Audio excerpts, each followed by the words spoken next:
Fala galera, eu sou o Fabiano Bandeira aqui no meu canal, vocês já sabem, muito Botafogo de futebol e regatas.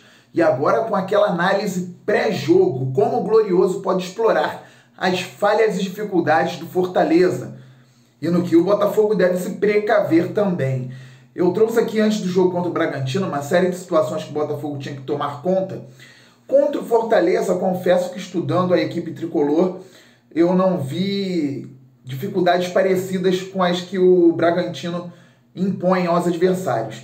Mas, de qualquer forma, é um jogo de Campeonato Brasileiro. O Botafogo jogando a sua segunda partida consecutiva fora de casa, claro que tem que tomar alguns cuidados. Antes de mais nada, se inscrevam no canal, deixem o like, ativem o sininho para receberem as notificações de novos vídeos e também de todas as lives. Hoje, por exemplo, tem uma live também pré-jogo a partir das 17h45.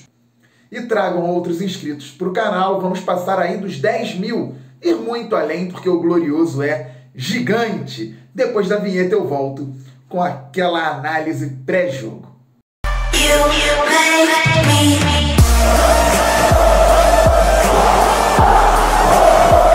Pois é, galera, vamos começar abordando as dificuldades do Fortaleza, que são muitas, e o Botafogo deve saber aproveitar.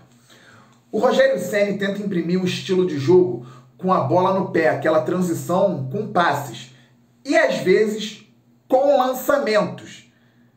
Isso parte do goleiro Felipe Alves, que já foi treinado pelo Fernando Diniz, ele até ajudou o Rogério Ceni lá na contratação do goleiro, só que em algumas oportunidades o goleiro do Fortaleza falha, como por exemplo, nesse lance contra o Sport nas quartas de final da Copa do Nordeste. Vejam, ele tenta um lançamento que é interceptado, e aí como o Fortaleza volta com muitos jogadores para marcar, eu vou falar disso mais à frente, o atleta do Sport tenta uma finalização do meio campo, e o próprio Felipe Alves tem que fazer uma bela defesa. Depois aí contra o São Paulo, o goleiro tenta driblar o Pablo, eles se pegam ali e o árbitro dá uma falta de ataque, então o Pablo não consegue fazer o gol, mas houve dificuldades. Uma hora pode dar certo, como neste lance contra o Ceará, o arquirrival do Fortaleza, na semifinal da Copa do Nordeste. O Felipe Alves faz o lançamento, a bola vai lá na ponta direita e chega ao centroavante de frente para o gol, mas ele chuta e o goleiro tira. O Fortaleza assim não consegue fazer o gol e é até eliminado, perde por 1-0. Então, algumas situações a serem observadas. O goleiro continua jogando, ele não fica tímido. Você pode ver aí também contra o Sport, contra o São Paulo, sempre sendo uma espécie de líbero. Assim como era o Rogério Ceni muitas vezes no São Paulo também. Mas, além das dificuldades que aparecem com o goleiro saindo jogando, o Fortaleza, por tentar imprimir esse ritmo de toque de bola, também acaba falhando em algumas situações. E aí, neste lance que vocês veem no frame, o ataque do Sport consegue roubar a bola e levar perigo ao gol do goleiro Felipe Alves. Já contra o Atlético Paranaense, jogando em casa na estreia do Campeonato Brasileiro, o Fortaleza não teve a mesma sorte, houve a roubada de bola na intermediária defensiva e o Cap conseguiu fazer o primeiro gol.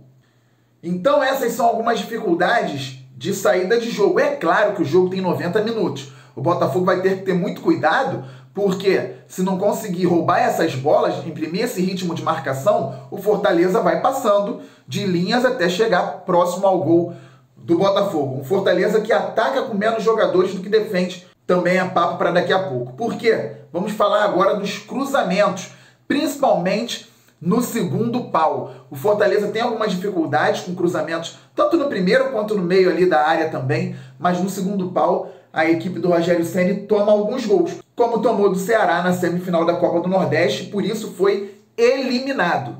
Já contra o Atlético Paranaense, na estreia do Campeonato Brasileiro, o Atlético fez algo que o Botafogo tem que fazer, que é a aproximação e ultrapassagem.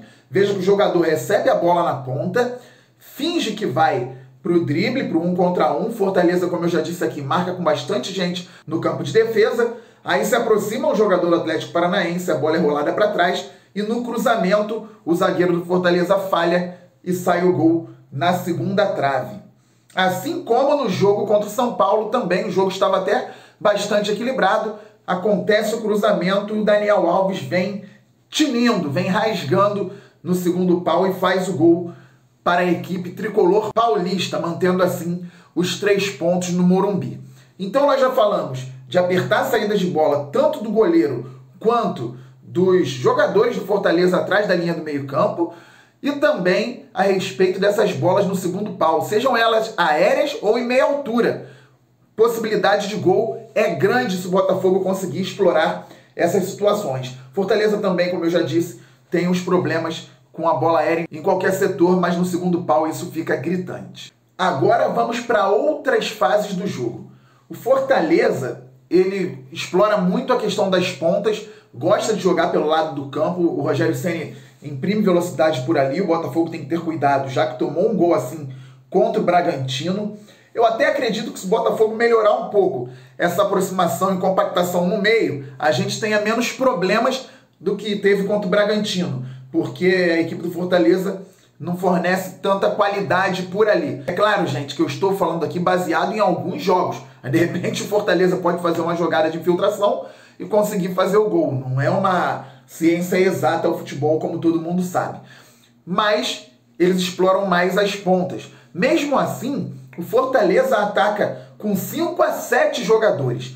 Costuma atacar desta forma, não mais que 7 jogadores próximo à área adversária. Como vocês podem ver, por exemplo, com o time perdendo contra o Atlético Paranaense, o time perdendo contra o Ceará numa semifinal, já no finalzinho, e o time indo para os pênaltis contra o Sport.